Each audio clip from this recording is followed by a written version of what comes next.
Qiyomet günü bo'lganda, kech kunduz balam deb bütün hayotini bolalarga beg'ishlaydigan kuyimchan onalar o'z bolalarini unutib ketadi. Nimishqa demsiz? Kelingan sur ovozi sabablik.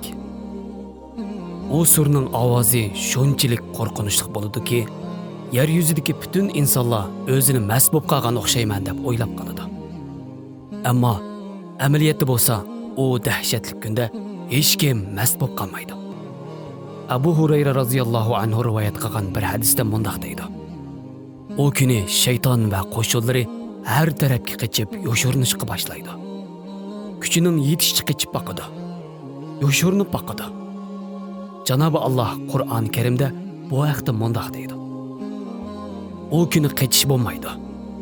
O kuni insonlar yer yuzida nimalarni ko'radi?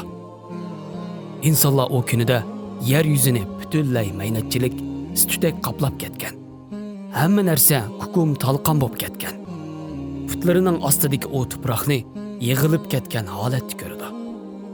O dahshatli kun yetib kelganda dengizlar kuyib, kalkundak eqib ketadi. Osmondagi chaqnagan yulduzlarning rangi o'chib, yer yuziga tushadi. Hamma yerni butunlay qorong'ulik qoplaydi. O qorong'ulik dunyoning hamma yerini qoplagandan keyin yer yuzida hech qanday narsa qolmaydi. Shundaqla bütün koinotdagi hech qanday bir jonliq saq qolmaydi. Abu Hurayra radhiyallohu anhu hadisda yana mundaq deydi. O'lim farishtasi Azroil alayhissalom Janobi Allohga mundaq deydi. Ey Rabbim, sen davomli yashashga ruxsat berganlardan boshqa dunyodagi yer yuzidagilarning hammasi o'ldi. Janobi Alloh bu so'zga javoban, ya'ni kim yashayotidi deb so'raydi. Azroil alayhissalom javob berib, Jibril yashayotidi, Mikail yashayotidi, Isrofil yashayotidi. Shundaqla sening taxtingni ko'tarayotgan bütün farishtalar yashayotidi deydi. Janobi Alloh Azroil alayhissalomga buyruq qilib, Jibril o'lsin, Mikail o'lsin, Isrofil o'lsin va mening taxtimni ko'tarayotgan barliq farishtalar o'lsin deydi. Ondan Janobi Alloh o'lim farishtasi Azroil alayhissalomdan so'raydi. Endi kim hayot qoldi? Rabbim, hech kim hayot qolmadi. Hammasi o'ldi, deydi o'lim farishtasi. Janobi Alloh o'lim farishtasi Azroil alayhissalomdan qaytadan so'raydi. Ya'ni kim qoldi? O'lim farishtasi, ey ulug' Rabbim, men qoldim. Sen qolding.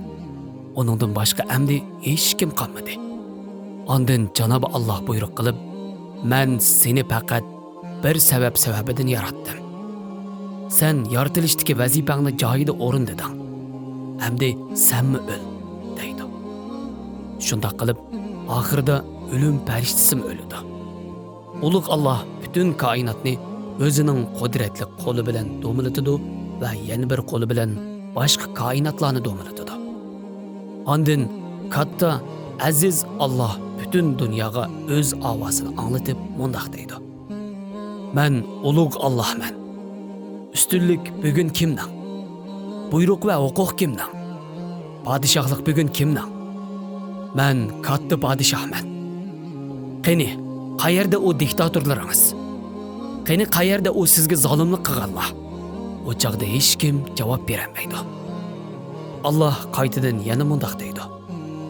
Huquq mening, kuch mening, qudrat mening.